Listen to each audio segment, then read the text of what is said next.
देखो, एक विस्तार राजनीतिक परिप्रेक्ष्य में राजनीतिक सोच का होना बहुत जरूरी है। चुनाव आएंगे, चुनाव होते रहेंगे। इस देश के अंदर कभी कभी राज्य में राजनीति करने वाले लोगों को वोट की राजनीति में इतना मशगूल हो जाते हैं कि नौजवानों के हालात का अंदाजा नहीं हो पाता है। और उसी का प्रतिफल है कि लंबे अरसे के बाद विश्वास नौजवानों को लेकर स्थापित राज्य की सरकार नौजवानों के बारे, लोकलिटी के बारे, स्थानीय के बारे, नियोजन के बारे चर्चा सीधे तौर पर तो कर सकती है। राजनीतिक पटल पर आकर खड़ा कर होकर लोग तो लुभावने बातें, चार लिखी हुई बातें आप पढ़ सकते हैं, लेकिन जब इनको यथार्थ में बदलने की बारी आएगी तो शासन के सारे पदाधिकारी और नेतृत्वकर्ताओं के हालात खराब हो जाते हैं।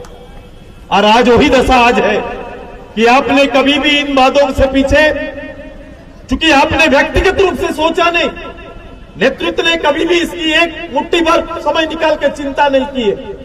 आपने अगर सोचा होता तो किसी सरकारी पदाधिकारी, बड़े वकील से पूछने की आवश्यकता नहीं होती कि मैं अपने प्रदेश के नौजवानों के लिए रोजगार के अवसर कैसे तैयार करूंगा। उसके लिए मुझे किसी वकील, किसी सरकारी पदाधिकारी की जरूरत नहीं पड़ेगी। एक राजनेता के दिल में यह विषय होना चाहिए। मैं संविधान के शपथ लेता हूं, संविधान के शपथ के साथ आते हैं। राजनीतिक बोध, चिंता और विषयों का ज्ञान एकदम अवश्य होना चाहिए। ऐसा ही राजनेता नेतृत्व कर सकते हैं। और जब भी कभी बड़ा परिवर्तन देश के अंदर या बाहर भी हुआ है, अप्रोच भी हुआ है, तो कहीं ना कहीं संकल्पित नौजवानों के माध्यम से यह संपन्न हो पाया है। मैं आज के दिन बिखरे इस समाज को, बिखरे इस संघर्षशील नौजवानों को इस मंच के माध्यम से आह्वान करने आया हूं। ये बहुत कठिन काम नहीं है, लेकिन ज्यादा जरूरी वहां देखना और झांकना है। झांकना यह है कि राज्य के अंदर जो नौजवान रोजगार चाहते हैं उनका प्रारंभ स्कूल से होता है। हमारा प्रारंभ स्कूल से होता है। मेरी हारता कहीं ना कहीं मैट्रिक पास और मैट्रिक फेल के रूप में, या 10th पास या 10th पास नहीं, ये योग्यता का आधार होता है। 12 पास या नहीं, योग्यता का आधार होता है। ITI, matric, BA, BSc, commerce में कोई जाए, टेक्निकल में जाए, आप इंजीनियरिंग करेंगे, डिप्लोमा करेंगे, आपका प्रबंधन में जाएंगे, कहीं भी जाएंगे तो डिग्रियां निश्चित रूप से उल्लेखित है। और उसी डिग्रियों के आधार पर आपकी नौकरियां सजाई जाती है, चाहे देश के अंदर, राज्य के अंदर। आपके शारीरिक शक्ति के आधार पर भी आपके लिए रोजगार के अवसर होते हैं। आपकी क्षमता के आधार पर भी रोजगार के अवसर होते हैं। तो कैटेगरी रोजगार के बहुत सारे हो सकते हैं। खेत के अंदर में भी एक अच्छा उद्यमी के रूप में, एक अच्छा किसान के रूप में, एक अच्छा मजदूर के रूप में भी है। इन सभी चीजों पर कभी भी राज्य का HRD डिपार्टमेंट बैठ के सोचा है क्या? कभी भी राज्य के शिक्षा मंत्री या राज्य का पूरा कैबिनेट या मुख्यमंत्री इतनी बड़ी तादाद, इतनी बड़ी आबादी, तकरीबन 40 लाख नौजवानों के बारे में, उनके रोजगार के बारे में या रोजगार के अवसर के बारे में कभी बैठकर चिंता और आकलन किया है क्या? कैटेगरी वाइज आपने कभी चीजों को तय किया क्या? आपने नहीं किया। आप अगर ऐसा किए होते तो निश्चित रूप से हर के लिए आपका प्लान अलग अलग होता। ये लेबर स्टेट, हमारा परिचय क्या है पता है आप सभी लोगों को? आप जो चीज ज्यादा देंगे वही आपका परिचय होगा। हम देश को वर्तमान में देते क्या है?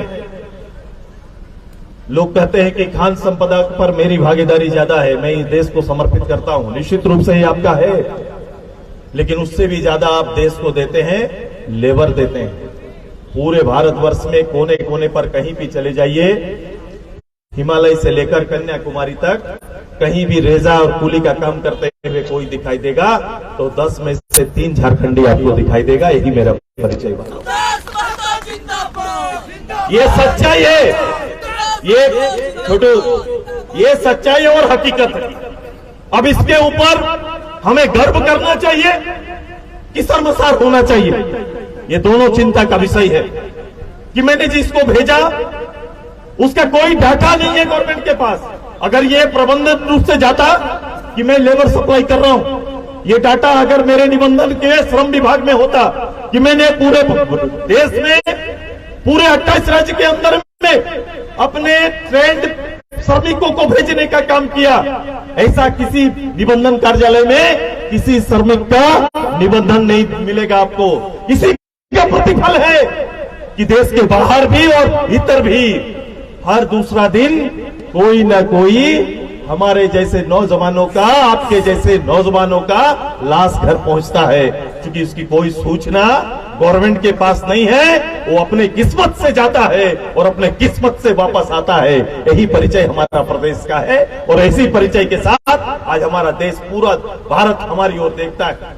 आप दिल्ली में जाइए, मुख्यमंत्री जी दिल्ली में जाइए और दिल्ली में देखिए 1 लाख से ज्यादा लोग अमीरों के घर में सेवा करती हुई दीदी हमारे झारखंड की कोई गुमला, सिमडेगा, कुट्टी की कोई ना कोई बेटी उनके घर में काम करते हुए आपको नजर आएगा।